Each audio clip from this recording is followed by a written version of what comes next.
Animal slaughter and husbandry act जो है उसके तहत ही सारा नोटिफिकेशन जारी हुआ है। हुमायूं कबीर पश्चिम बंगाल के बाहर नहीं है और देश और संविधान से ऊपर नहीं है, तो वो अगर कहेंगे कि हम नहीं मानेंगे तो उनको मनवाया जाएगा, क्योंकि जो नोटिफिकेशन निकला है उस नोटिफिकेशन को पूरे पश्चिम बंगाल में सबको मानना पड़ेगा। ये नया कोई एक्ट नहीं है, ये एक्ट पहले से एग्जिस्ट करता था। और इस एक्ट में देखिए 2 प्रावधान हैं। पहला ये जो कहता है कि 14 वर्ष से नीचे के जो गाय हैं उनको नहीं काटा जाए, पहली बात। दूसरा ये कि एक सर्टिफिकेट की रिक्वायरमेंट है वेटरनरी से जो ये बोले कि या तो कोई इंजरी है एनिमल को या किसी भी कारण से वो फिट है कटने के लिए तो ही वो कटते हैं, अदरवाइज नहीं। और तीसरी बात जो है वो जगह के बारे में कहा गया है कि किन जगहों पर ये कुर्बानी हो सकती है। जो स्पेसिफाइड जगह है उसे छोड़कर रास्तों पर, घरों में, रेसिडेंशियल कॉम्प्लेक्स में आप ये नहीं कर सकते। अगर ये सब कुछ करना वो चाहते हैं तो फिर सीधा थाने जाना पड़ेगा, पुलिस उठाकर ले जाएगी। ये आखिरी सवाल ये है कि वंदे मातरम को जो मैंडेटरी किया है स्कूलों में, यही हुमायूं कबीर कहते हैं कि जो मुस्लिम इंस्टीट्यूशंस है जैसे मदरसा हो गया कुछ हो गया, वहाँ पे वंदे मातरम नहीं गाएंगे। क्यों? मुस्लिम भारत देश का हिस्सा नहीं है?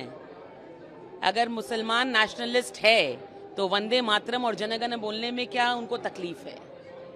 और जो ये करते हैं और ये करना चाहते हैं वो स्पष्ट कर रहे हैं कि वो नेशनलिज्म के परव्यू में अपने आप को नहीं समझते। देश में जो मुसलमान रहेगा उसे जनगण मन का उतना ही रेस्पेक्ट करना पड़ेगा जितना और कोई कम्युनिटी करती है। यहाँ हिंदू मुसलमान की बात नहीं है, it's a matter of being a nationalist. नहीं, वो ठीक नहीं हुआ था, तो why he had commented he has to justify, then everything will be, I think if he justifies his comments it's okay, otherwise क्या एक्टर को ये शोभा देता है क्या कोई भी? क्योंकि 2021 के बाद से पिछले 10 साल में हमने बहुत ये बिल्कुल शोभा नहीं देते हैं, because we have sacrificed our कार्यकर्ता 321 and more, and the women have been raped and the houses को जला दिया गया। So many things have happened. So हमारा Abhijit, our first shaheed, he has been slaughtered along with his pets in front of the mother and the brother. So a lot of things had happened on that day. So it's really painful. I think the artists, they don't know.